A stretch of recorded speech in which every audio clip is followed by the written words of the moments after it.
Point to what Dr. Sam has to say. But anyway, Dr. Sam, where are you? Can you please come right here? Take it away. Good evening. Thank you. I understand I have 5 minutes ending at 7:20. So 7:20 is my... No, I have 5 minutes. Thank you. Good evening. Thank you for the opportunity to be here this evening.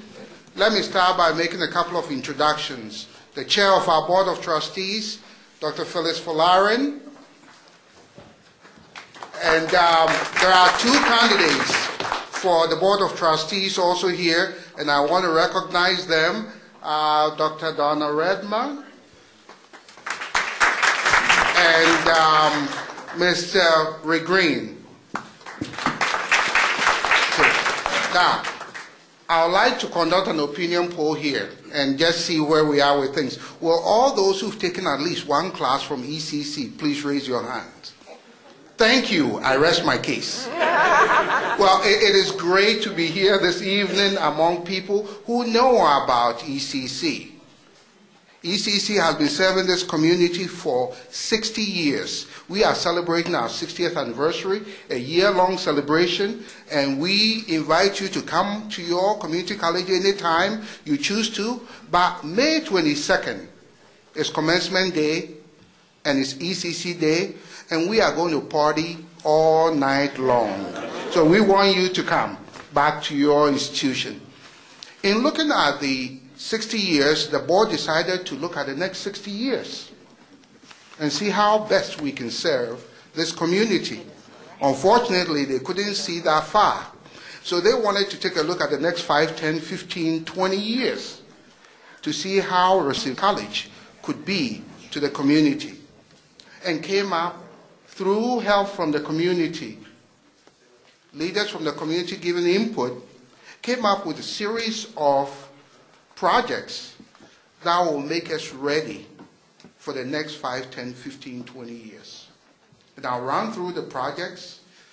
I see 2 minutes still on, but I know I have 5 minutes. And so maybe when I get to the 2 minutes, someone will alert me and then I will start running it. But the projects that the Board of Trustees believe will position our college to serve this community very well.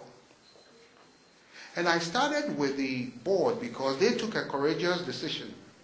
In the midst of a very horrible economy, they said, yes, we have to go ahead and do a referendum so that the community will have the opportunity to talk and then vote about these projects. Let me run through them very quickly. One, a library. The library is at the heart of a college. Colleges that don't have libraries are accredited.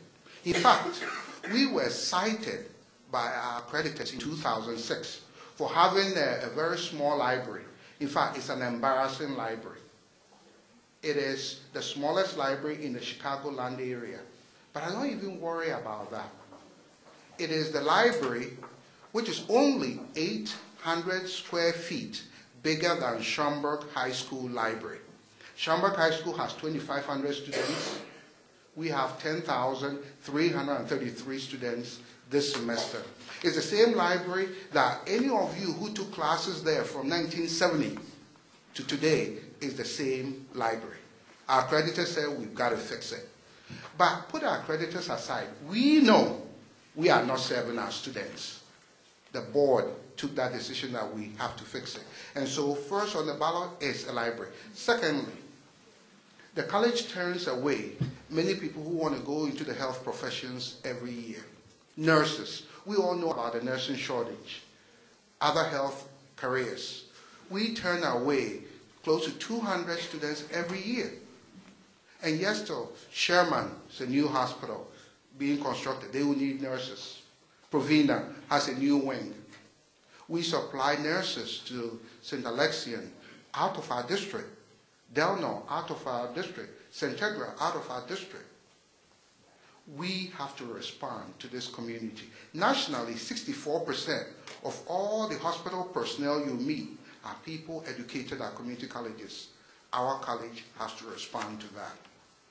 And there are at least half a dozen plus programs that we don't even offer because we do not have the space to do that.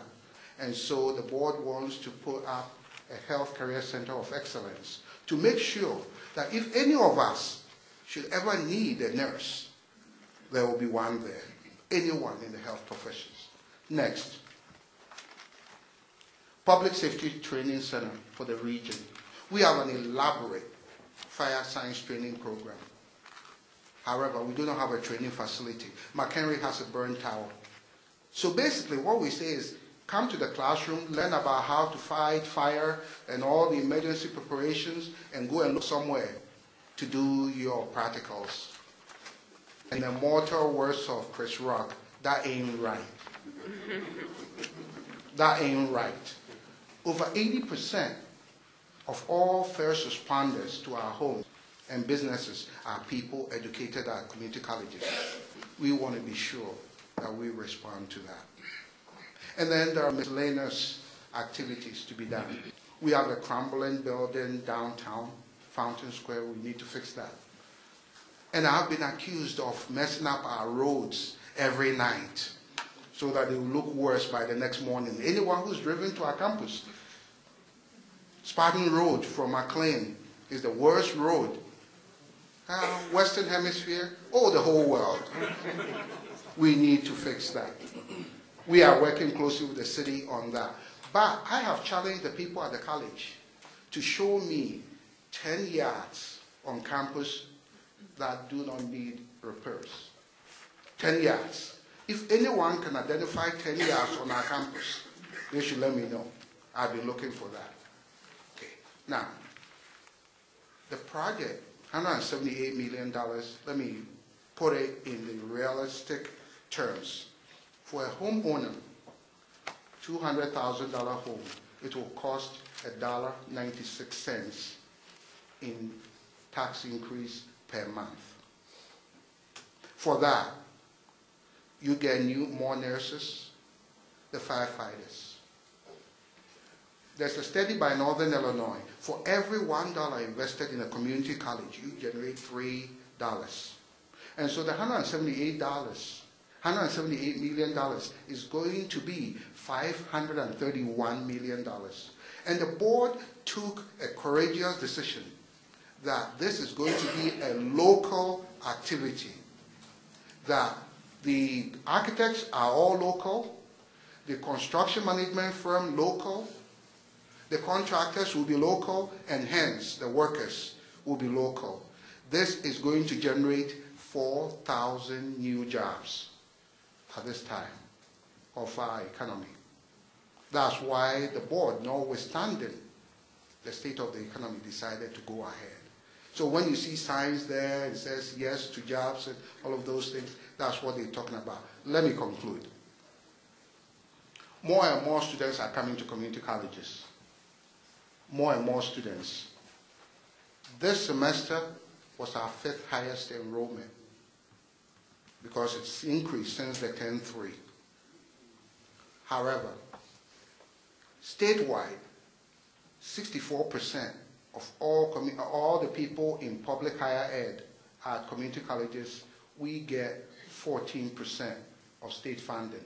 So we are not expecting that much money from any money from the state. And since 2002, we've not had a dime, we've not received a dime from Springfield for capital.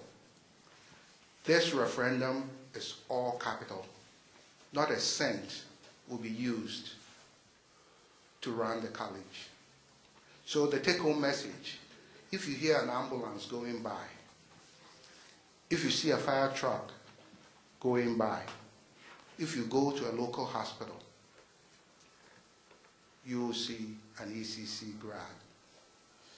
I understand I can't tell you to vote for it, but I've given you the take-home message related to it. Thank you very much.